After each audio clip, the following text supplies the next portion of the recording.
नमस्कार, हमारे खास कार्यक्रम स्पोर्ट में आप सभी का स्वागत है और मैं हूं आपके साथ गरिमा वाजपेयी। पेश है देश विदेश की कुछ खास खबरें। सबसे पहले बात यूपी दिवस समारोह की। दरअसल लखनऊ में यूपी दिवस का शानदार आगाज हो चुका है। वहीं बात होगी अंकिता भंडारी हत्याकांड पर उत्तराखंड में सियासी रार और तकरार की। रीवा की राजकुमारी मोहिना कुमारी सिंह के राजमहल से रूहानियत तक के सफर पर भी रिपोर्ट दिखाएंगे। और चलते चलते बात अमेरिका और कनाडा के बीच जारी तनाव की। तो चलिए अब खबरों में चलते हैं विस्तार से।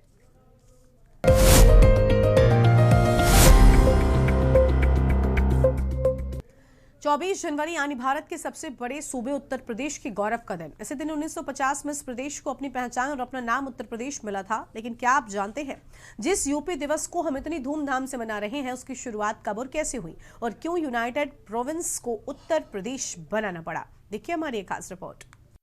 उत्तर प्रदेश ये वो राज्य है जिसे ऋषियों की तपोभूमि और महापुरुषों की जन्मस्थली कहा जाता है। इसका प्रशासनिक सफर काफी उतार चढ़ाव भरा रहा है। अंग्रेजों के जमाने में इसे यूनाइटेड प्रोविंस यानी संयुक्त प्रांत के नाम से जाना जाता था। आजादी के बाद 24 जनवरी 1950 को देश के गवर्नर जनरल ने इस नाम को बदलकर उत्तर प्रदेश करने के आदेश पर मोहर लगाई। इसी ऐतिहासिक दिन की याद में हर साल 24 जनवरी को यूपी दिवस मनाया जाता है। यूपी के नाम बदलने का सफर 1834 उत्तर पश्चिम प्रांत आगरा प्रेसिडेंसी, 1877 उत्तर पश्चिम प्रांत आगरा और Awadh, 1902 United province of Agra and Awadh, 1937 प्रांत, 24 जनवरी 1950 आधिकारिक नाम मिला उत्तर प्रदेश। आपको बता दें कि लखनऊ के राष्ट्र प्रेरणा स्थल में 24 से 26 जनवरी तक यूपी महोत्सव का आयोजन हो रहा है। यूपी दिवस समारोह के लिए गृह मंत्री लखनऊ पहुंचे। एयरपोर्ट पर सीएम योगी और भाजपा प्रदेश अध्यक्ष पंकज चौधरी ने बुके देकर स्वागत किया। इसके बाद अमित शाह राष्ट्र प्रेरणा स्थल पहुंचे। समारोह में मुख्यमंत्री योगी आदित्यनाथ, राज्यपाल आनंदीबेन पटेल, दोनों उप मुख्यमंत्री केशव प्रसाद मौर्य व ब्रजेश पाठक और कैबिनेट मंत्री जयवीर सिंह सहित कई दिग्गज नेता मौजूद रहे। समारोह में अमित शाह ने कहा, कोई 2017 के पहले कल्पना नहीं कर सकता था। आज यूपी ग्रीन डेस्टिनेशन बन गया है। 15 लाख करोड़ की योजना जमीन पर उतारने का काम किया। डकैती लूट में देश की सीमा को भी सुरक्षित किया। कहा, यूपी विकास के रास्ते पर तेजी से बढ़ा है। देशभक्ति की लौ जागृत हो चुकी है। शाह ने कहा, अगला साल चुनाव का साल है। यूपी के विकास के लिए प्रचंड बहुमत की सरकार बनाई। परिवारवादी पार्टियां यूपी का कल्याण नहीं कर सकती हैं। ये काम भाजपा कर सकती है। भाजपा ने भ्रष्टाचार समाप्त किया। गरीब के लिए योजनाएं, 20 घंटे बिजली दे रहे हैं। आने वाले चुनाव में हर मतदाता जाति पाति से ऊपर उठकर भाजपा का कमल खिलाए। उद्घाटन अवसर पर मुख्यमंत्री योगी आदित्यनाथ ने उत्तर प्रदेश बदलती छवि और विकास पर विशेष जोर दिया। सीएम योगी ने कहा, एक समय था जब उत्तर प्रदेश को बीमारू राज्य माना जाता था और यहाँ के युवाओं को अपनी पहचान छुपाने पर मजबूर होना पड़ता था। लेकिन आज पीएम मोदी के मार्गदर्शन में यूपी देश का ग्रोथ इंजन बन चुका है और अपनी नई पहचान बना रहा है। अपने आयोजन स्थल राष्ट्र प्रेरणा स्थल का जिक्र करते हुए कहा, यह स्थान नई पीढ़ी के लिए प्रेरणा का केंद्र है। ये स्थल हमें अपने उन महापुरुषों की याद दिलाता है जिन्होंने भारत के निर्माण में अपना जीवन समर्पित कर दिया। मुख्यमंत्री ने एक जिला एक उत्पाद की सफलता के बाद एक जिला एक व्यंजन कार्यक्रम सराहना की। उन्होंने कहा कि यूपी का खानपान और यहाँ का स्वाद दुनिया भर में प्रसिद्ध है। अब इसे एक ब्रांड के रूप में स्थापित किया जा रहा है। सीएम योगी ने मुख्यमंत्री युवा उद्यमी विकास अभियान का उल्लेख किया। उन्होंने कहा कि उनकी सरकार का लक्ष्य युवाओं को नौकरी मांगने वाला नहीं बल्कि नौकरी देने वाला बनाना है। उन्होंने बताया कि प्रदेश में सुरक्षा और सुशासन के कारण आज दुनिया भर के निवेशक यूपी आ रहे हैं। जब 2018 में उत्तर प्रदेश ने पहली बार अपनी स्थापना दिवस के कार्यक्रम को आयोजित किया था, तब प्रदेश के माननीय राज्यपाल के रूप में आदरणीय श्री राम नाईक जी थे और आदरणीय प्रधानमंत्री जी और आदरणीय गृह मंत्री जी उस समय भारतीय जनता पार्टी के राष्ट्रीय अध्यक्ष थे। उनकी प्रेरणा से हम लोगों ने परंपरागत उद्यम को वन डिस्ट्रिक्ट वन प्रोडक्ट के रूप में आगे बढ़ाया था। आज यह आत्मनिर्भर उत्तर प्रदेश की एक नई ताकत बनी है और आत्मनिर्भर भारत में अपना योगदान दे रहा है। और आज हम सब आदरणीय गृह और सहकारिता मंत्री जी के करकमलों से हम लोगों ने अभी वन डिस्ट्रिक्ट वन कुजीन यानी एक जनपद एक व्यंजन, यह योजना आज लागू की है। 75 जनपदों में 75 प्रकार के भोजन सामग्री, खाने की सामग्री। अब ये उत्तर प्रदेश की भी एक नई ताकत बनेगी। महोत्सव के मुख्य आकर्षण। आपको बता दें कि इस वर्ष के उत्सव की थीम विकसित भारत विकसित उत्तर प्रदेश रखी गई। राष्ट्र प्रेरणा स्थल पर वंदे मातरम के 150 वर्ष पूरे होने के उपलक्ष्य में 150 फीट लंबी पेंटिंग प्रदर्शनी लगाई गई है। साथ ही कला में कृष्ण प्रदर्शनी और ब्रज, अवध व बुंदेलखंड के लोक नृत्यों की प्रस्तुतियां हो रही हैं। वहीं माघ मेला, बुंदेलखंड के ऐतिहासिक और लखनऊ दर्शन डबल डेकर बस सेवा का विशेष स्टॉल लगाया गया है। वहीं आगंतुकों के लिए वर्चुअल रियलिटी के जरिए उत्तर प्रदेश के ऐतिहासिक स्मारकों का भ्रमण कराया जा रहा है। मोदी जी ने एक संकल्प किया है विकसित भारत बनाने का, और योगी जी के नेतृत्व में हमारी डबल इंजन सरकार ने भी यहां संकल्प किया है विकसित उत्तर प्रदेश बनाने का। तो हम सब आज के दिन इस संकल्प को दोहराते हैं कि जब 15 अगस्त 2047 को देश की आजादी की शती मनाई जाएगी, हमारा उत्तर प्रदेश पूर्ण विकसित प्रदेश बनकर विकसित भारत का एक अहम राज्य बनेगा। उत्तर प्रदेश एक रूप से भारत की धड़कन है, और दूसरे मायनों में कहे तो उत्तर प्रदेश भारत की आत्मा भी है। और अब मैं निश्चित रूप से देख सकता हूं कि उत्तर प्रदेश भारत के विकास का इंजन भी बनने जा रहा है, विकसित भारत का इंजन बनेगा। कब से शुरू हुआ उत्सव? हैरानी की बात तो ये है कि 1950 में नाम मिलने के बावजूद दशकों तक यूपी अपना स्थापना दिवस नहीं मना था। साल 2017 में जब उत्तर प्रदेश की कमान मुख्यमंत्री योगी आदित्यनाथ ने संभाली, तब तत्कालीन राज्यपाल राम नाईक ने इसका प्रस्ताव रखा। राम नाईक ने महाराष्ट्र में रहने वाले उत्तर भारतीयों को यूपी दिवस मनाते देखा था, और वही परंपरा वो उत्तर प्रदेश में शुरू करना चाहते थे। नतीजतन 20 जनवरी 2018 को पहली बार आधिकारिक तौर पर पूरे राज्य में यूपी दिवस का आगाज हुआ। फिलहाल यूपी दिवस सिर्फ एक उत्सव नहीं, बल्कि राज्य के विकास का संकल्प है। 2026 की थीम विकसित भारत, विकसित उत्तर प्रदेश। आज यूपी दिवस महज एक सरकारी कार्यक्रम नहीं, बल्कि राज्य की सांस्कृतिक और आर्थिक शक्ति का प्रतीक बन चुका है। साल 2026 में इसकी थीम विकसित भारत, विकसित उत्तर प्रदेश। इस अवसर पर राज्य सरकार उत्तर प्रदेश गौरव सम्मान से उन व्यक्तियों को नवाजती है जिन्होंने शिक्षा, कला और तकनीक के क्षेत्र में झंडे गाड़े हैं। साथ ही राज्य के शिल्पकारों और किसानों को नई पहचान देने के लिए बड़े स्तर पर प्रदर्शनियों का आयोजन किया जाता है। उत्तर प्रदेश आज अपनी पुरानी छवि को पीछे छोड़कर विकास की नई ऊंचाइयों को छू है। 8 प्रधानमंत्री देने वाले इस राज्य ने अब एक्सप्रेस वे प्रदेश के रूप में अपनी धाक जमाई है। भारत की सांस्कृतिक धरोहरों को अगर किसी एक प्रदेश की पहचान में समेटा जाए तो उत्तर प्रदेश इसका सबसे जीवंत उदाहरण है। यहाँ राम की है, कृष्ण की मथुरा वृंदावन है, बुद्ध की सारनाथ, गंगा जमुना का संगम इलाहाबाद, ताजमहल वाली आगरा और बनारस जैसा शाश्वत शहर। ये धरती इतिहास, आध्यात्म, राजनीति और संस्कृति की एक अद्भुत संगम भूमि है। इसी विराट पहचान को सलाम करते हुए उत्तर प्रदेश हर साल 24 जनवरी को अपना स्थापना दिवस मनाता है। इस साल प्रदेश अपना 76वां स्थापना दिवस मना रहा है। स्पेशल डेस्क के न्यूज इंडिया। मुख्यमंत्री पुष्कर सिंह धामी की तरफ से अंकिता भंडारी हत्याकांड पर केंद्र सरकार को सीबीआई जांच की संस्तुति दी गई, लेकिन अभी तक सरकार के द्वारा इसके आगे की कार्रवाई की कोई जानकारी नहीं दी गई, जिस पर विपक्षी दल कांग्रेस के प्रदेश अध्यक्ष गणेश गोदियाल ने सरकार पर नाराजगी जताई है। काशीपुर के किसान सुखवंत सिंह आत्महत्या मामले पर भी गणेश गोदियाल ने सरकार को घेरा है। कांग्रेस के तीखे सवालों पर एक बार फिर से वार पलटवार शुरू हो गया है। भाजपा आने वाले समय यानी कि मिशन 2047 का एजेंडा भी बनाए हुए है। ऐसे में विपक्ष के सवाल सत्ता दल को घेर रहे हैं। देखिए एक खास रिपोर्ट। उत्तराखंड में सर्द मौसम के साथ राजनीति के आरोप प्रत्यारोप से माहौल बेहद गर्म है। शुक्रवार को कांग्रेस के प्रदेश अध्यक्ष गणेश गोदियाल ने अंकिता भंडारी हत्याकांड में सीबीआई जांच पर सवाल उठाए। उन्होंने आरोप लगाया है कि अंकिता भंडारी हत्याकांड में लगातार प्रदेश सरकार और खुद मुख्यमंत्री जांच को भटकाने का काम कर रहे हैं। गणेश गोदियाल का कहना है कि कांग्रेस का ये आरोप आज भी स्टैंड करता है। गणेश गोदियाल का आरोप है कि अंकिता भंडारी हत्याकांड मामले पर जनता के आक्रोश को देखते हुए सरकार ने आनन फानन में सीबीआई जांच की आधी अधूरी घोषणा तो कर दी, लेकिन इस घोषणा का हश्र भी पेपर लीक मामले में सीबीआई जांच की घोषणा जैसा हो रहा है। इन दोनों मामलों में सीबीआई की तरफ से अभी तक कोई बयान आया है या नहीं, इस पर स्थिति स्पष्ट नहीं है। वहीं किसान सुखवंत सिंह आत्महत्या प्रकरण और अंकिता भंडारी हत्याकांड की जांच कराए जाने के लिए राज्य सरकार की नीयत साफ नहीं है। इसलिए धामी सरकार जांच में पहले दिन से ही लीपापोती करती आई है।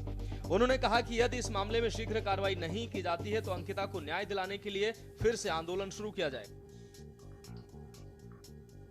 प्रेस कॉन्फ्रेंस के माध्यम से 3 बातें सरकार के सामने रखी हैं। नंबर 1 बात कि सरकार ने और खास करके मुख्यमंत्री जी ने ये कहा था कि हम सीबीआई जांच करा रहे हैं। आज उसको 12 दिन के करीब समय हो गया है, लेकिन अभी तक भी मुख्यमंत्री जी ने वो सीबीआई जांच को सार्वजनिक नहीं किया कि उन्होंने जांच के आदेश कर दिए या नहीं किए, और अगर किए हैं तो किन बिंदुओं को उसमें शामिल किया गया है।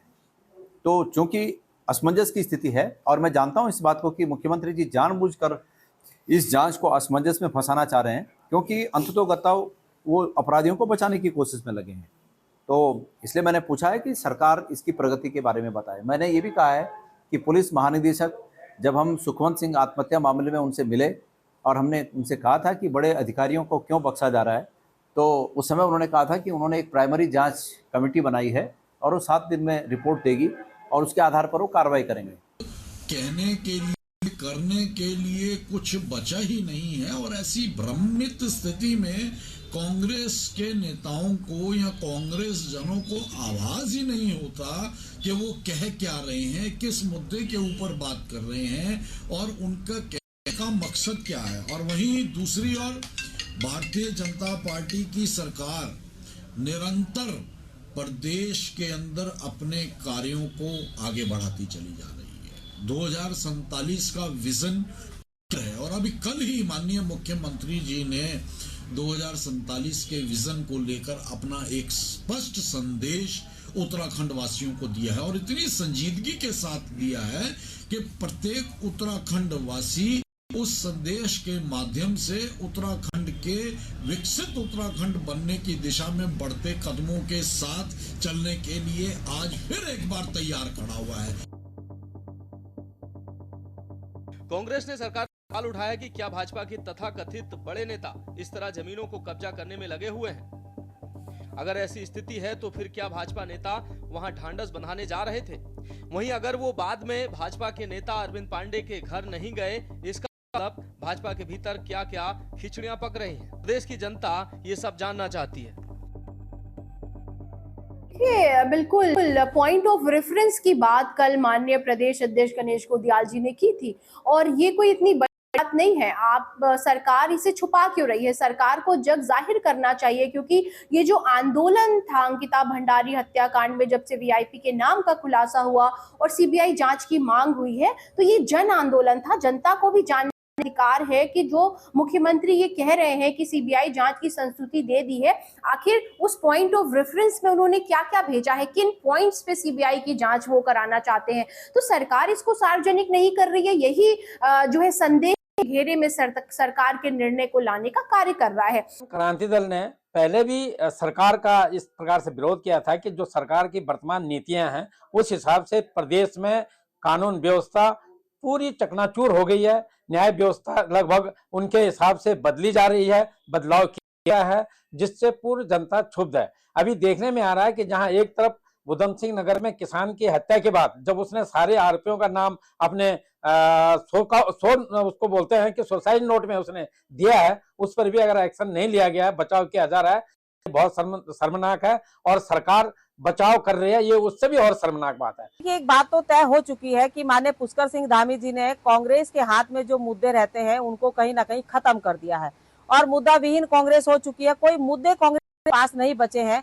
केवल एक अंकिता बहन के मुद्दों को लेकर के कांग्रेस केवल यहाँ पर राजनीति कर रही है। कांग्रेस के पास और कोई मुद्दे ही नहीं है। जनहित की बात करते नहीं है, नीतियों की बात करते नहीं है, क्या लेकर के 2027 में जनता के बीच में जाने वाले हैं, इस पर चर्चा नहीं करती कांग्रेस, लेकिन केवल और केवल अंकिता बहन के नाम को लेकर के राजनीति करती है। जब अंकिता बहन की मृत्यु हुई उसके बाद एसआईटी की कमेटी बिठाई गई और उसमें जांच की गई, दोषियों को सजा देने का काम हुआ, लेकिन उसके बावजूद भी किसी ने एक उंगली उठाई और उनके परिवार वालों की भावनाओं के अनुरूप और प्रदेश के जनमानस की भावनाओं के अनुरूप माननीय मुख्यमंत्री जी ने एक बार फिर सीबीआई की जांच के आदेश भी कर दिए, संतुष्टि भी कर दी। तो अगर कांग्रेस इस पर भी बेचैन है, कांग्रेस इस पर भी परेशान है, इस पर भी निराशा कांग्रेस के अंदर, तो भाई वो तो कांग्रेस ही बता सकती है। प्रदेश में 2027 में होने जा रहे विधानसभा चुनाव से पहले विपक्षी दल अब सरकार पर कानून व्यवस्था और जन मुद्दों को लेकर सत्ता दल भाजपा को अभी से घेरने में जुट गए हैं। विपक्ष को लगता है कि ये मुद्दे आने वाले समय में जीत के लिए रामबाण साबित हो सकते हैं। वहीं भाजपा भी अपनी रणनीति तय करने में जुटी है, लेकिन कहीं ना कहीं ये विपक्ष के सवाल भाजपा को घेरे हैं। पार्टी में भले सब कुछ ठीक कहने का दावा करने वाली सत्तारूढ़ भाजपा पार्टी कहीं ना कहीं इन विपक्ष के सवालों से जरूर घिरी दिखाई दे रही है। ऐसे में क्या विपक्ष अपनी अपनाई रणनीति से भाजपा को इस दंगल में चित्त कर पाएगा, ये देखने वाली बात होगी। Uttarakhand desk report. वक्त हो चला है एक छोटे से ब्रेक का।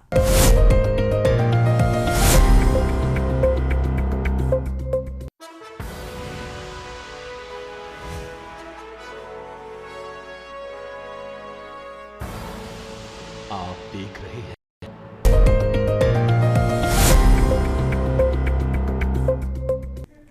शोबिस की चकाचौंध, टीवी की दुनिया का बड़ा नाम और रीवा की राजकुमारी। जी हां, हम बात कर रहे हैं मोहिना कुमारी सिंह की। अक्सर ही लोग शोहरत के लिए कुछ भी कर गुजरते हैं, लेकिन मोहिना ने अपने करियर की कर कुछ ऐसा किया जिसने सबको चौंका दिया। फिलहाल मोहिना ग्लैमर वर्ल्ड से दूर आध्यात्म और सेवा के मार्ग पर चल रही हैं। क्या है मोहिना का नया अवतार, देखिए हमारे इस खास रिपोर्ट में। राजमहल से रूहानियत तक, रीवा की वो कुमारी जिसने डांस इंडिया डांस के मंच पर अपनी अदाओं से लोगों का दिल जीता। टीवी के सबसे बड़े शो ये रिश्ता क्या कहलाता है में कीर्ति के किरदार से घर घर अपनी पहचान बनाई, लेकिन जब करियर की ऊंचाइयों पर थी तब उन्होंने चकाचौंध को अलविदा कह दिया। राजकुमारी और एक्ट्रेस मोहिना कुमारी सिंह शादी के बाद शोबिस छोड़कर अब आध्यात्मिक जीवन की ओर मुड़ गई है। उन्होंने 2019 में उत्तराखंड के कैबिनेट मंत्री और आध्यात्मिक गुरु सतपाल महाराज के छोटे बेटे सुयश रावत से शादी की और अब वो अपने ससुराल की परंपराओं के अनुसार मानवीय और आध्यात्मिक प्रवचन देते हुए नजर आती हैं। अब मोहिना कहती हैं कि क्या मैं बुरे कर्म करके, बुरी कमाई करके अपने बच्चों को खिलाऊं या मैं किसी के सर पे चढ़कर सफलता पाऊं। ये आज हम सोच लें, अगर बेईमानी नहीं करनी है तो नहीं करनी है, लेकिन हमें लगता है कि हमें अपने बच्चों को ये दे के जाना है। लेकिन आपके दादाजी और दादी जी भी एक मासूम जीवन जी रहे थे, मिट्टी के घर बना रहे थे, गोबर के उपले बना रहे थे, में खाना बना रहे थे, और आप लोग हो ना यहाँ कहीं गए तो नहीं। शाही विरासत और सपनों की उड़ान। मध्य प्रदेश की रीवा की राजकुमारी मोहिना कुमारी सिंह महाराजा पुष्पराज सिंह जुदेव की बेटी, जिनका जन्म ऐश्वर्य और परंपराओं के बीच हुआ, लेकिन मोहिना की आंखों में कुछ अलग कर दिखाने का सपना था। वो पहली ऐसी राजकुमारी बनी जिन्होंने ग्लैमर की दुनिया में कदम रखा। साल 2012 में डांस इंडिया डांस के मंच पर उनकी एंट्री ने रूढ़ियों को तोड़ दिया। शादी के बाद अभिनय छोड़कर धार्मिक और आध्यात्मिक गतिविधियों में रुचि दिखाई। उन्हें अक्सर मानव उत्थान सेवा समिति के कार्यक्रमों में भाग लेते और बोलते देखा गया। उन्हें ससुराल में छोटी माता जी के नाम से भी जाना जाता है और वो सत्संग में भाग लेती है। टीवी की कीर्ति और शादी का मोड़। टेलीविजन इंडस्ट्री में मोहिना ने अपनी मेहनत से जगह बनाई। ये रिश्ता क्या कहलाता है में कीर्ति सिंघानिया के रोल ने उन्हें स्टार बना दिया, लेकिन 2019 में उनके जीवन में एक बड़ा मोड़ आया। उन्होंने उत्तराखंड के कैबिनेट मंत्री सतपाल महाराज के छोटे बेटे सुयश रावत से शादी की। हरिद्वार में हुई इस भव्य रॉयल वेडिंग ने सुर्खियां बटोरी, लेकिन इसी के साथ शुरू हुई मोहिना का टीवी इंडस्ट्री से किनारा करना। आध्यात्म और नया अवतार। शादी के बाद मोहिना का जीवन पूरी तरह बदल गया। मेकअप और लाइफ की दुनिया पीछे छूट गई और सामने आया एक ऐसा व्यक्तित्व जो सादगी और सेवा में विश्वास रखता है। मोहिना अब न सिर्फ सतपाल महाराज के आध्यात्मिक परिवार का हिस्सा है, बल्कि खुद भी अध्यात्म के जरिए लोगों को जीवन की गहराई समझा रही हैं। उनके सोशल मीडिया वीडियो ग्लैमर नहीं बल्कि मानसिक शांति, भारतीय संस्कृति और सत्संग की बातें करते हैं। कई बार लोगों ने सवाल उठाए कि क्या उन पर दबाव है, लेकिन मोहिना ने हमेशा ये साफ किया कि ये उनका निजी चुनाव है।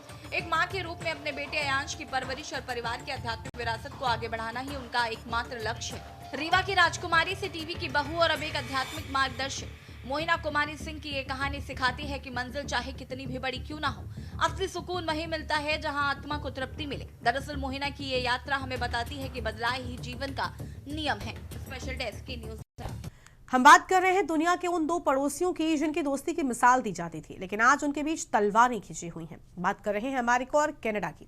राष्ट्रपति डोनाल्ड ट्रंप और कनाडाई प्रधानमंत्री मार्क कार्नी के बीच जुबानी जंग अब कूटनीतिक युद्ध में बदल चुकी है। ट्रंप ने कनाडा को एहसान फरामोश बताया है, तो वहीं कार्नी ने साफ कह दिया कि कनाडा अमेरिका के रहमो करम पर नहीं जीता। क्या उत्तरी अमेरिका के ये दो दिग्गज अब अलग रास्तों पर है? देखिए हमारे इस खास रिपोर्ट में। ट्रंप को चुभ गई कार्नी की निर्भरता कम करने की बात। जो कभी दुनिया की सबसे लंबी बिना रक्षा वाली सीमा साझा करते थे, आज उनके बीच बयानों की कटीली तार खिंच गई है। आपको बता दें कि साल 2026 की शुरुआत के साथ ही वॉशिंगटन और ओटावा के बीच दूरियां इतनी बढ़ गई हैं कि दशकों पुराना भरोसा डगमगाने लगा है। चिंगारी भड़की स्विट्जरलैंड के दावोस में, जहां कनाडाई पीएम मार्क कार्नी ने अमेरिका के वर्ल्ड ऑर्डर के खत्म होने का ऐलान कर दिया। खबरों के मुताबिक दावोस में वर्ल्ड इकोनॉमिक फोरम के मंच पर मार्क कार्नी ने बिना नाम लिए डोनाल्ड ट्रंप की नीतियों पर प्रहार किया। उन्होंने कहा कि दुनिया बड़े देशों की मनमानी की जगह एक नए सिस्टम की ओर बढ़ रही है। उन्होंने संकेत दिया कि कनाडा अब अमेरिका पर अपनी निर्भरता कम करेगा। बस यही बात डोनाल्ड ट्रंप को चुभ गई। हमेशा की तरह ट्रंप ने चुप रहना पसंद नहीं किया। उन्होंने सोशल मीडिया पर कनाडा को एहसान फरामोश करार दिया। यहाँ तक कि कह दिया कि कनाडा अगर आज जिंदा है तो वो अमेरिका की वजह से। ट्रंप यही नहीं रुके, उन्होंने कनाडा को अपने महत्वाकांक्षी बोर्ड ऑफ पीस से बाहर का रास्ता दिखा दिया। अमेरिका कनाडा विवाद के मुख्य कारण कनाडाई ऑटो और स्टील सेक्टर पर अमेरिका टैरिफ का खतरा, ट्रंप का ग्रीनलैंड पर गोल्डन डोम बनाने का प्लान जिसका कनाडा विरोध कर रहा है, ट्रंप का बयान कि कनाडा अमेरिका का 51वां राज्य बन सकता है, चीन से कनाडा के समझौते पर ट्रंप ने तरेरी आंखें। अमेरिकी राष्ट्रपति ट्रंप ने अब कहा कि चीन कनाडा को 1 साल के अंदर ही खा जाएगा। उन्होंने कहा कि कनाडा हमारे बजाय चीन से दोस्ती बढ़ा रहा है, जो उन्हें पहले ही साल में बर्बाद कर देगा। कनाडा पर आरोप लगाते हुए ट्रंप ने कहा कि वो उत्तर अमेरिका की सुरक्षा के लिए खतरा है। ये विवाद इस वजह से और तेज हो गया है। दरअसल कनाडाई प्रधानमंत्री मार्क कार्नी ने 13 जनवरी से 17 जनवरी तक चीन की यात्रा की और वहाँ व्यापार समझौते किए। इसमें कनाडाई कृषि उत्पादों पर टैरिफ कम करना और चीनी इलेक्ट्रिक वाहनों के लिए कोटा शामिल है। कनाडा और चीन के बीच इन क्षेत्रों में हुए समझौते। कनाडाई प्रधानमंत्री मार्क कार्नी 13 जनवरी से 17 जनवरी तक चीन की यात्रा पर गए थे। ये 4 दिन की आधिकारिक यात्रा थी, जिसमें 16 जनवरी 2026 को व्यापार समझौते की घोषणा की गई। ये 2017 के बाद किसी कनाडाई प्रधानमंत्री की प्रमुख पहली यात्रा थी। इसका मकसद दोनों देशों के बीच तनाव कम करना, व्यापार, ऊर्जा और कृषि क्षेत्रों में नई साझेदारी बनाना था। इसे स्ट्रैटेजिक पार्टनरशिप का हिस्सा बताया गया। इस समझौते के तहत कनाडा ने चीनी इलेक्ट्रिक वाहनों पर लगे 100% टैरिफ को घटाकर 6.1% मोस्ट फेवर्ड नेशन रेट कर दिया। फिलहाल सालाना केवल 49,000 वाहनों तक सीमित कोटा लागू किया गया है।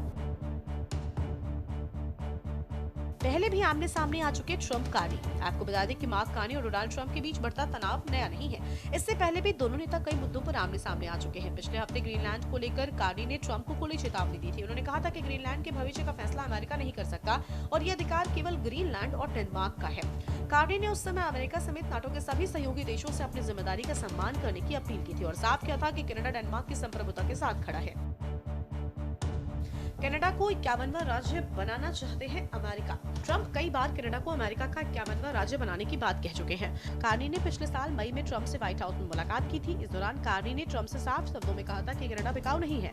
दरअसल बैठक के दौरान ट्रंप ने कहा था कि अगर कनाडा अमेरिका में शामिल होता है तो वहाँ के लोगों को कम टैक्स, बेहतर सुरक्षा और बेहतर स्वास्थ्य सुविधाएं मिलेंगी। इस पर कार्नी ने ट्रंप को जवाब देते हुए कहा था कि जैसे रियल एस्टेट में कुछ जगह कभी बिक्री के लिए नहीं होती, वैसे ही कनाडा भी कभी बिकाऊ नहीं है। उन्होंने कहा कि जिस इमारत में वो बैठे हैं या बकिंघम पैलेस जैसी जगहें कभी नहीं बेची जाती, उसी तरह कनाडा भी न कभी बिकेगा न कभी बेचा जाएगा। बता दें कि कार्नी ने यह भी कहा था कि कनाडा वासियों की सोच इस मुद्दे पर नहीं बदलेगी और कनाडा कभी अमेरिका का हिस्सा नहीं बनेगा।